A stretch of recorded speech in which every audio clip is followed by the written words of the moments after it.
আমি যেতিয়া কৈছিলোঁ যে 1 লাখ চৰকাৰী চাকৰি দিম, মানুহে আমাক বিশ্বাস কৰা নাছিলে। কিন্তু আজি এটাও হাইকোৰ্ট কেছ নোহোৱাকৈ আমি অসমৰ দৰিদ্ৰ জনগণক এটা টকাৰো ঘোষ কাকো খাব নিদি আজি 1 লাখ চাকৰিৰ আমি নিযুক্তিৰ ব্যৱস্থা কৰিব পাৰিছোঁ। অৰুণোদয় আঁচনিত আমি 27 লাখ হিতাধিকাৰীলৈকে বঢ়াবলৈ সিদ্ধান্ত লৈছোঁ আৰু এই বছৰৰ শেষলৈকে অৰুণোদয় আঁচনিত পোৱা টকাৰ পৰিমাণ আমি মাহিলী 1400 টকালৈকে বৃদ্ধি কৰাৰ বাবে আমি সিদ্ধান্ত গ্ৰহণ কৰিছোঁ। তাৰ লগে লগে অহা বছৰ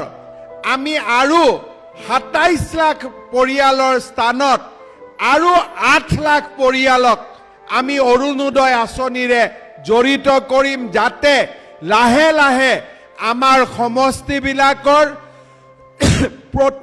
প্ৰতিটো দুখীয়া পৰিয়াল অৰুণোদয় আঁচনিৰ সৈতে জড়িত হৈ পৰিব পাৰে। এইবাৰ আমি আৰু এটা ডাঙৰ সিদ্ধান্ত লৈছোঁ যে আমাৰ গাঁৱত যিবিলাক পৰিয়ালৰ ৰেচন কাৰ্ড নাই, আমি সকলোবোৰ পৰিয়ালক এইবাৰ ৰেচন কাৰ্ড দিব সিদ্ধান্ত লৈছোঁ, যাতে সকলোৱে প্ৰধানমন্ত্ৰীৰ বিনামূলীয়া চাউল পাব পাৰে। অকল তাকে নহয়, এই ৰেচন কাৰ্ডৰ যিটো ক'ব গ'লে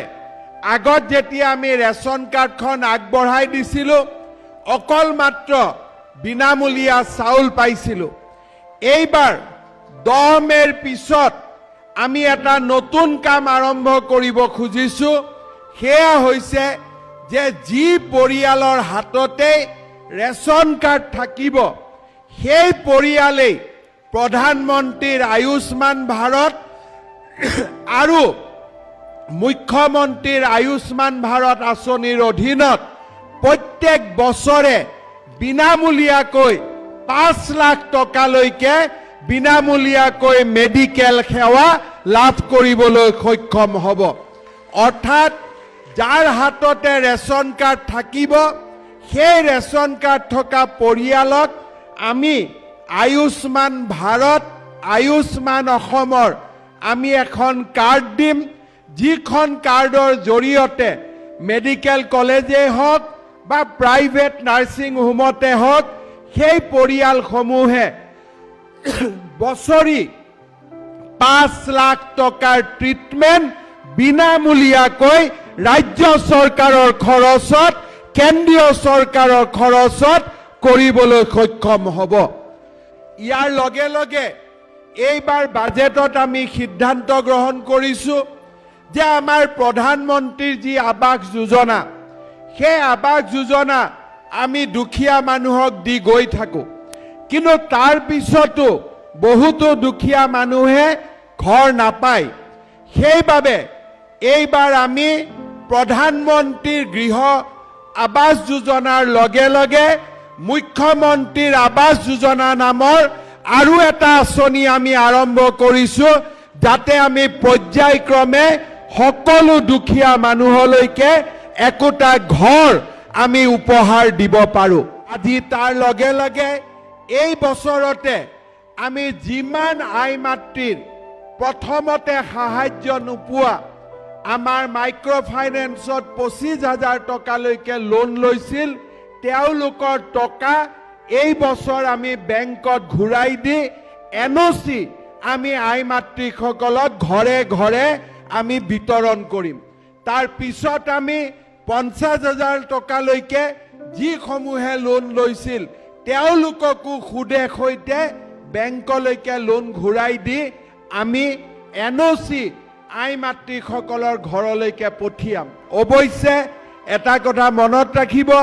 বৰ্তমানে লোন লোৱাসকলৰ বাবে এই আঁচনি নহয়, ইলেকশ্যনৰ আগতে লোৱা আই মাতৃসকলৰ বাবেহে এই আঁচনি প্ৰযোজ্য হ'ব। তাৰ লগে লগে এইবাৰ আমি ডেকা ল'ৰাসকলৰ বাবেও এখন নতুন আঁচনি আৰম্ভ কৰিছোঁ। সেয়া হ'ল 1 লাখ চাকৰি আমি দিম বুলি কৈছিলোঁ। মে' মাহৰ ভিতৰত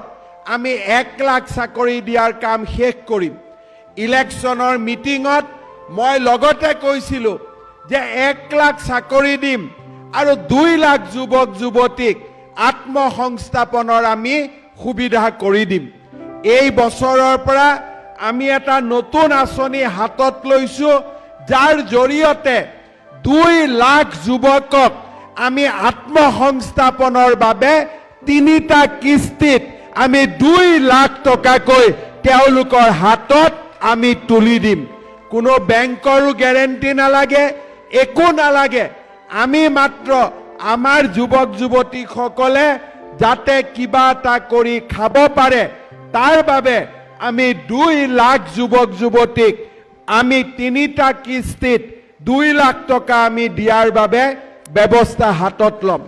ধান কিনা আৰম্ভ কৰিছিলো 1960 টকা এইবাৰ 2040 টকা